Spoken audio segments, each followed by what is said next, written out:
All right, let's check out some of our hot topics that we're following here on the program today.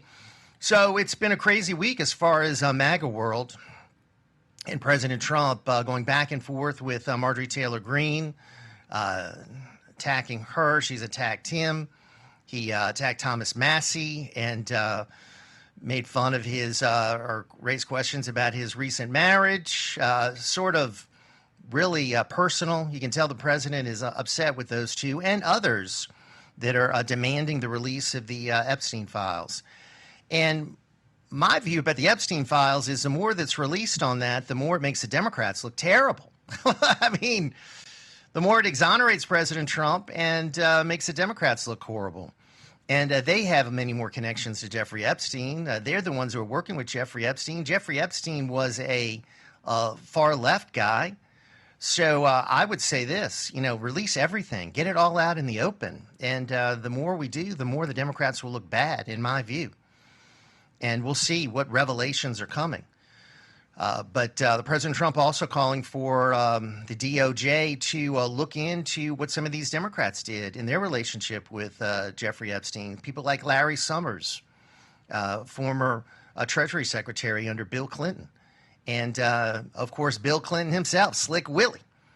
And he had many more connections to Jeffrey Epstein than Donald Trump did. Speaking of Marjorie Taylor Greene, she has announced a bill to end the H-1B visa program, which I think is a good idea. I don't want this H-1B visa program. I don't want foreigners coming in here and taking American jobs. Hundreds of thousands of these folks. Americans can do these jobs. Americans can be trained for these jobs. Again, this is a problem that I have with what this administration is allowing. And I support getting rid of the program completely.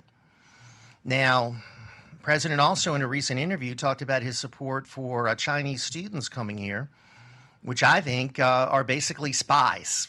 Okay? They're spies. They're not students. They're members of the CCP. They're coming here to conduct espionage. Now, the president noted that it will help some of these universities stay open. I don't really care if these indoctrination camps stay open. I mean, what they're doing is not educating, okay? They're indoctrinating people with a left-wing agenda. And if they close, so be it. As far as allowing these people in here, I don't think it's a good idea. But we'll see. Now, some good news. The Agriculture Secretary says that SNAP recipients will have to reapply. And how many SNAP fraud cases will there be? I think millions. We saw that over the shutdown.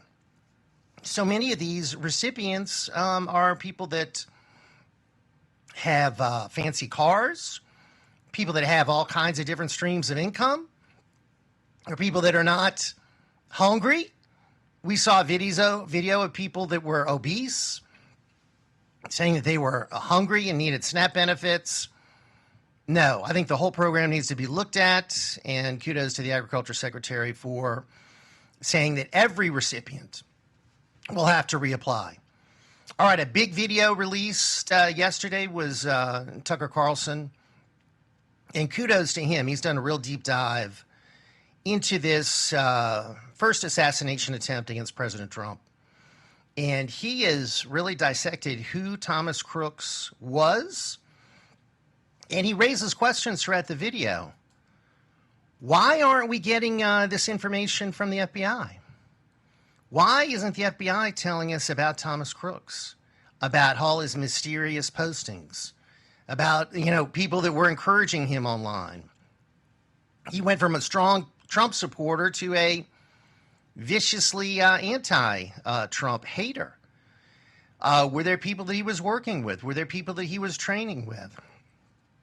We know almost nothing. And Tucker Carlson released more information than we've gotten from the FBI in all the months since the assassination attempt. After the Tucker Carlson video, we got more information from Kash Patel. But why did it take Tucker Carlson releasing the video for Kash Patel to be forthcoming? What are they hiding? And why?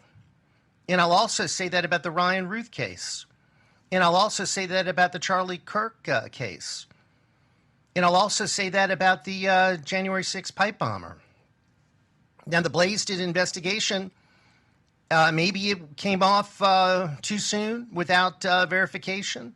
Maybe some of the information they released was inaccurate. I don't know. Maybe it was. We get now more information about the J6 pipe bomber out of the blue.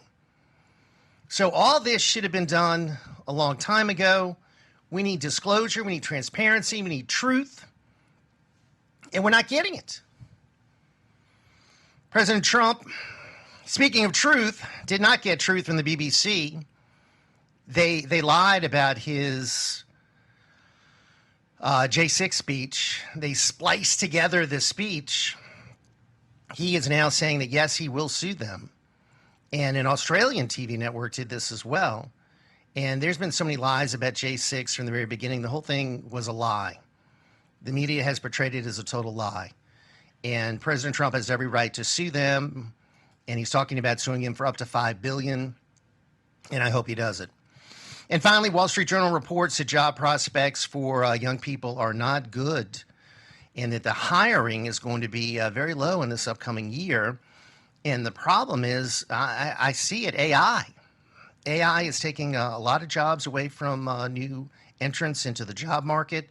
It's something that we're going to have to be very cognizant of and try to figure out how to make AI work for the economy, work for job production, as opposed to take away jobs.